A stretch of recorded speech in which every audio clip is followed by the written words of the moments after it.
الحمد لله وكفى وسلام على عباده الذين اصطفى أما بعد فأعوذ بالله من الشيطان الرجيم بسم الله الرحمن الرحيم واعتصموا بحبل الله جميعا ولا تفرقوا واذكروا نعمة الله عليكم إذ كنتم أعداء فألف بين قلوبكم فأصبحتم بنعمته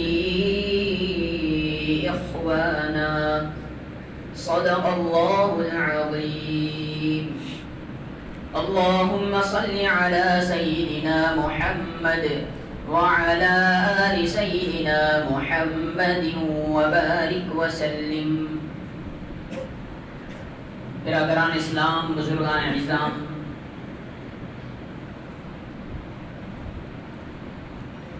پچھلی 2-3 مرتبہ سے یہ بات کہی جا رہی ہے، سنائی جا رہی ہے کہ موجودہ زمانے میں ہم مسلمانوں کی پسپائی اور رسوائی اور امت مسلمہ کی نکبت و فلاکت جو ڈھکی چھپی بات نہیں ہے، اس کی بڑی وجہ یہ ہے کہ ہم نے اکثر احکامات الہیہ، ارشادات نبویہ کو چھوڑ دیا ہے. تو بڑی وجہ یہی ہے کہ اعمال کو ہم نے پس پشت ڈال دیا ہے. انہی اعمال میں سے ایک عمل اتحاد اور اتفاق بھی ہے. اسی سلسلے میں گفتگو جاری ہے. پچھلی مرتبہ آپ کی خدمت میں اسی آیت کریمہ کو پیش کیا گیا تھا. قرآن کریم میں 4 پارے کی یہ آیت ہے. اللہ رب العزت ارشاد فرماتے ہیں وَاعْتَصِمُوا بِحَبْلِ اللَّهِ جَمِيعًا، تم سب کے سب اللہ کی رسی کو مضبوطی سے تھام لو. وَلَا تَفَرَّقُوا، اور فرقہ بندی اختیار نہ کرو. اس آیت کریمہ کا پس منظر کیا ہے، یعنی اس کا شان نزول کیا ہے، اس کا بیک گراؤنڈ کیا ہے، اس کو بیان کرنے سے پہلے آپ یہ سمجھ لیجئے کہ حضرات صحابہ کرام رضی اللہ عنہم جو زمانہ جاہلیت میں ان کی یہ حالت تھی کہ ان لوگوں میں خون ریزی عام تھی، خانہ جنگی عام تھی، معمولی باتوں میں تلواریں نیام سے نکل جایا کرتی تھی اور بغیر خون ریزی کے واپس نیام میں نہیں جاتی تھی، بلکہ معمولی بات پر کئی سال، 40 سال تک آپس میں جنگیں رہتی تھی، لڑائی رہتی تھی.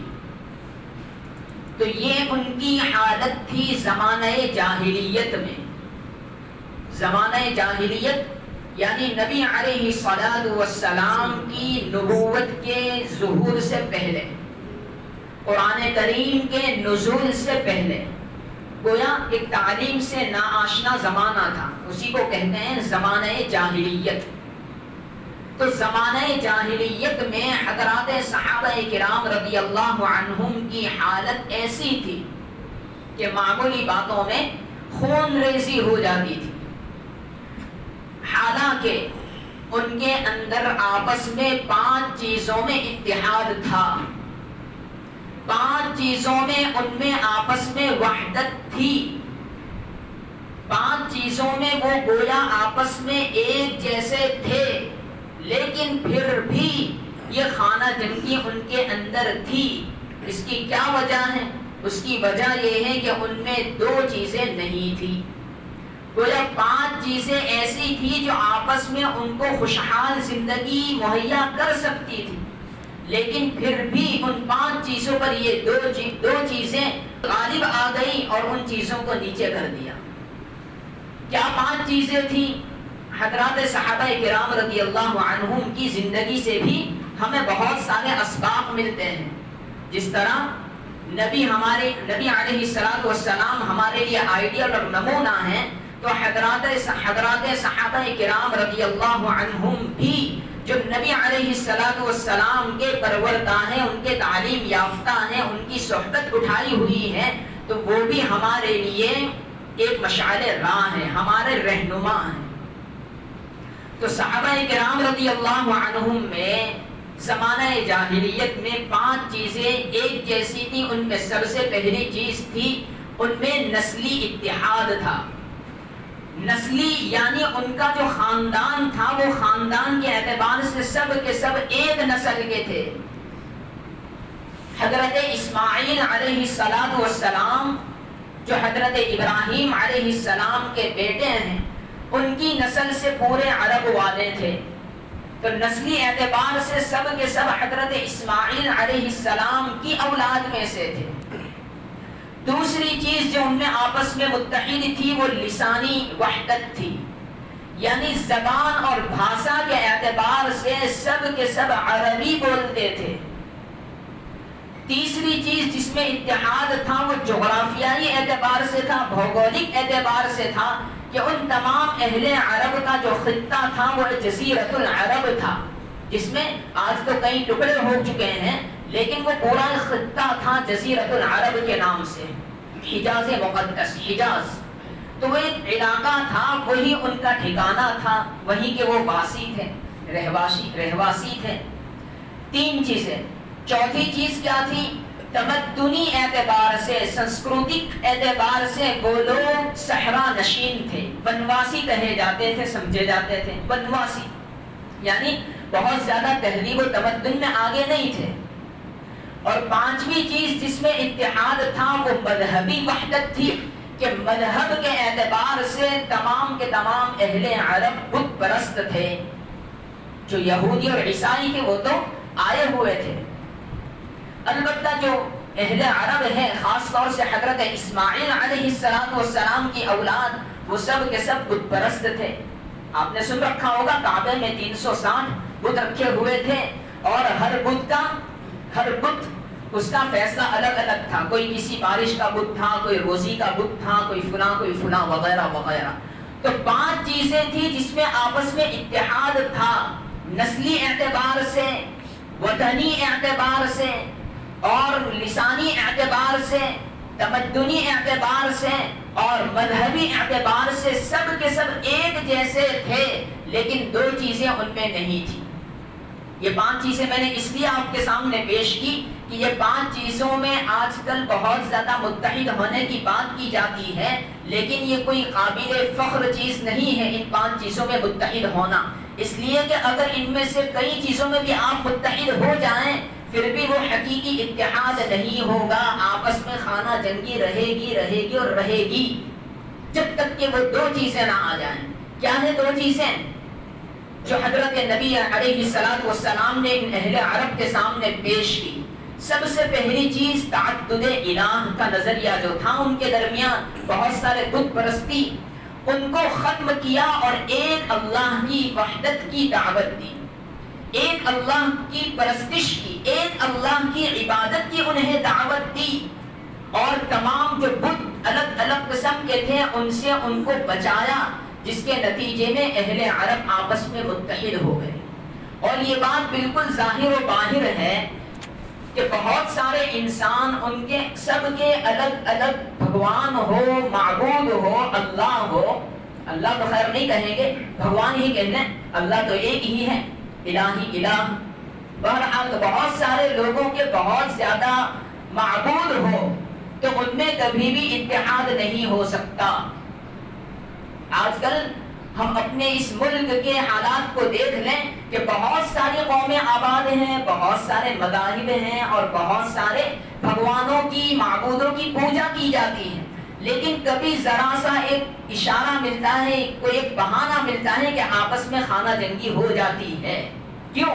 اس لیے کہ سب کے سب اسی بھارت کے رہنے والے ہیں، وطن ایک ہیں، لیکن تعدد الہ پایا جا رہا ہے، معبود سب کا ایک نہیں ہے، اس لیے آپس میں خانہ جنگی ہوتی ہے۔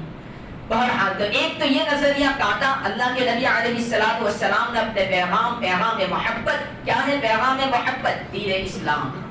دوسری چیز جو ان اہل عرب میں موجود تھی وہ یہ ہے کہ غلامی کا سسٹم، آزادی اور غلامی کا سسٹم، ذات پات کا لحاظ، اونچ نیچ جس کو ہم کہہ لیں آج کی زبان میں، کوئی خاندان قبیلے والے اونچے درجے کے، فلاں خاندان والے اس سے کم درجے کے، فلاں خاندان والے اس سے کم درجے کے، فلاں خاندان والے اس سے بھی کم درجے کے۔ تو یہ اونچ نیچ کا جو سسٹم تھا وہ ان اہل عرب کے اندر موجود تھا۔ اس سسٹم کو اللہ کے نبی صلی اللہ علیہ وسلم کے ذریعے پیغام اسلام، پیغام محبت کے ذریعے ختم کیا گیا۔ قرآن کریم میں صاف طور سے یہ اعلان دیا کہ تمام کے تمام انسان ایک آدم اور حوا کی اولاد ہے۔ کوئی کسی کے سر سے پیدا نہیں ہوا، کوئی کسی کے بازو سے پیدا نہیں ہوا، کوئی کسی کی ران سے پیدا نہیں ہوا، کوئی کسی کے پیر سے پیدا نہیں ہوا، بلکہ تمام کے تمام انسانیت جو پورے اس کرۂ ارض میں موجود ہے، اس پوری دنیا کے اندر موجود ہے، سب کے سب ایک ہی انسان آدم اور ایک عورت حوا علیہ السلام کے ذریعے سے پیدا ہوئے ہیں۔ اس لیے نہ کوئی اونچا ہے اور نہ کوئی نیچا ہے۔ یہ تصور الحمدللہ ہمارے اندر دین اسلام کے ماننے والوں میں موجود ہے۔ اسی وجہ سے آپ دیکھتے ہیں کہ کوئی کیسے بھی گرے پڑے خاندان اور گھر سے تعلق رکھتا ہے لیکن اس نے علم دین حاصل کیا ہے، وہ اچھا قرآن پڑھتا ہے، تو آپ سب لوگ مل کر اس کو امام بنا لیتے ہیں۔ کیوں؟ اس لیے کہ ہمارے اندر یہ اونچ نیچ بہت کم ہے، کرنے والے کرتے ہیں لیکن وہ بالکل بےہودہ چیز ہے۔ یہ سسٹم ہمارے اندر نہیں ہے، دین اسلام اس کی ہرگز تعلیم نہیں دیتا۔ تو سب انسان ایک ماں اور ایک باپ کی اولاد ہے، اور یہ بھی غلط ہے کہ سب انسان پہلے بندر تھے، یہ نظریہ بھی بالکل غلط ہے۔ سب انسان جو پہلے سے ہی انسان ہیں وہی چلے آ رہے ہیں، وہی آگے نسلیں بڑھا رہے ہیں، ورنہ حضرت عیسیٰ علیہ السلام کے زمانے سے لے کر آج تک ہم دیکھ لیں تو تقریباً 2000 سال ہو چکے ہیں، 2020 سال ہو چکے ہیں۔ کون سا انسان کب بندر بن گیا اور کب اس کی نسل چلی؟ اللہ پاک نے بطور عذاب کے یہودیوں کو بندر بنایا تھا، لیکن وہ بھی 3 دن کے لیے بندر بنے تھے، بعد میں سب کے سب کو اللہ پاک نے موت دے دی تھی۔ ایک روایت کے مطابق وہ کئی سال تک اپنی فطری موت تک زندہ رہے تھے، لیکن ان کی نسل آگے نہیں بڑھی، وہ تو عذاب کے طور پر ان کو بندر بنایا گیا تھا۔ تو پہلے انسان تھے لیکن عذاب کے طور پر بعد میں بندر بنایا گیا۔ تو نہ کوئی انسان پہلے بندر تھا اور نہ کوئی انسان کسی الگ الگ چیزوں سے پیدا ہوا ہے، بلکہ ایک ماں اور ایک آدم اور حوا علیہ السلام سے پیدا ہو۔ تو یہ دو چیزیں اللہ کے نبی علیہ السلام نے اہل عرب پر پیش کی، ان کو حضرات صحابہ کرام رضی اللہ عنہم نے قبول کیا، تسلیم کر لیا اور مضبوطی کے ساتھ تسلیم کر لیا، تو پھر آپس میں بہت زیادہ متحد اور مضبوط ہو گئے، ایسے مضبوط ہو گئے کہ دنیا کی سپر پاور طاقت بن چکے تھے، اور کئی لمبے چوڑے علاقے پر وہ غالب تھے، حکمران تھے۔ بہرحال آیت کریمہ کا پس منظر یہ ہے کہ جب نبی کریم صلی اللہ علیہ وسلم ہجرت فرما کر مدینہ منورہ تشریف لائے تو مدینہ میں بھی اوس اور خزرج نام کے 2 قبیلے تھے، ان کی آپس میں خانہ جنگی تھی، مسلمان ہو چکے تھے، پہلے خانہ جنگی تھی، بعد میں ہجرت کے موقع پر مسلمان ہو چکے تھے۔ نبی علیہ السلام ہجرت فرما کر مدینہ تشریف لائے تو ایک مرتبہ یہ ہوا کہ وہ لوگ آپس میں بہت محبت اور مودت کے ساتھ باتیں کر رہے تھے، لیکن مدینہ میں یہودی بھی آباد تھے جو ہمیشہ مسلمانوں کے اختلاف کا فائدہ اٹھاتے ہیں۔ تو ان سے یہ منظر دیکھا نہیں گیا کہ اوس اور خزرج 2 قبیلے آپس میں جنگ و جدال والے تھے، نفرت اور عداوت رکھتے تھے، آج محمد کی دعوت پر یہ آپس میں مل بیٹھ کر محبت سے باتیں کر رہے ہیں، ہنسی مذاق سے باتیں کر رہے ہیں، یہ ان سے دیکھا نہیں گیا۔ اسی دوران ایک بوڑھا یہودی جس کا نام تھا ابن قیس، وہ وہاں سے گزرا، اس کے پیٹ میں درد ہوا، اس نے جا کر کے ایک نوجوان یہودی کو تیار کیا اور کہا کہ ان میں جا کر کے ایک جنگ جو پہلے ہو چکی تھی جس کا نام ہے جنگ بعاد، اس جنگ کا تذکرہ چھیڑ دو، ان میں آگ لگا دو۔ اس نوجوان نے آ کر کے صحابہ کرام رضی اللہ عنہم کے سامنے جنگ بعاد کا واقعہ پیش کر دیا، اور ابھی واقعہ تازہ تھا، چند سال ہی ہوئے تھے، ہجرت سے پہلے ہی جنگ ہوئی تھی آپس میں قبیلے کی، اوس اور خزرج کی، تو آگ بھڑک اٹھی اور آپس میں تلواریں نکل گئی۔ جب اللہ کے نبی صلی اللہ علیہ وسلم کو پتا چلا تو فوراً وہاں پہنچے۔ اسی پس منظر میں آیت کریمہ نازل ہوئی، وَاعْتَصِمُوا بِحَبْلِ اللَّهِ جَمِيعًا وَلَا تَفَرَّقُوا۔ اللہ پاک ارشاد فرماتے اللہ کے دین کو مضبوطی سے تھام لو، اللہ کی رسی کو مضبوطی سے تھام لو، وَلَا تَفَرَّقُوا، اور فرقہ بندی اختیار نہ کرو۔ نبی علیہ السلام نے انہیں سمجھایا کہ ابھی تو میں زندہ ہوں اور ابھی سے تم زمانہ جاہلیت والی عادت پھر سے لوٹ کر آ گئی تمہارے اندر۔ ابھی تو میں زندہ ہوں، میں نے تمہیں محبت اور مودت کا پیغام سکھایا۔ اسلام اس طرح کی چیزوں کو بالکل نفی کرتا ہے، ایسی چیزیں اسلام میں کوئی اہمیت نہیں رکھتی، پھر بھی تم ایسی باتیں کرتے ہو۔ نبی علیہ السلام نے اپنے انداز میں انہیں سکھلایا، جس کی برکت سے ان میں وہ جو نفرت اور عداوت بھڑک اٹھی تھی وہ واپس کے بجھ گئی، اور آپس میں پھر سے گویا ایک دوسرے سے ہنسنے لگے، ہنس کر باتیں کرنے لگے، معافی تلافی کی بغل گیر ہوئے۔ تو یہ پیغام اسی موقع پر یہ آیت کریمہ نازل ہوئی، تو یہ جو چنگاری دل میں رہتی ہے کوئی بھڑکانے والا چاہیے بس بھڑک اٹھتی ہے، اس لیے ایسے موقع پر بہت احتیاط اور التزام کرنا چاہیے کہ وہ چنگاری جو زمانہ جاہلیت والی ہے واپس عود کر کے نہ آئے۔ اور ایسے موقع پر یہ آیت کریمہ ہمارے سامنے رہنی چاہیے کہ اللہ پاک فرماتے ہیں وَاعْتَصِمُوا بِحَبْلِ اللَّهِ جَمِيعًا، اللہ کی رسی کو تم سب کے سب جمیعا سب کے سب مضبوطی سے تھام لو، ولا تفرقوا، اور فرقہ بندی اختیار نہ کرو، واذکروا نعمت اللہ علیکم، یاد کرو اپنے اوپر اس نعمت کو، اذ کنتم اعداء، جبکہ تم آپس میں ایک دوسرے کے دشمن تھے، فألف بین قلوبکم، اللہ پاک نے تمہارے دلوں میں محبت ڈال دی، فاصبحتم بنعمتہ اخوانا، پھر اس کی نعمت سے تم آپس میں بھائی بھائی ہو گئے۔ اللہ رب العزت ہم سب کو صحیح سمجھنے کی، اس پر عمل کرنے کی توفیق عطا فرمائے، آمین۔ وآخر دعوانا الحمد للہ رب العالمین۔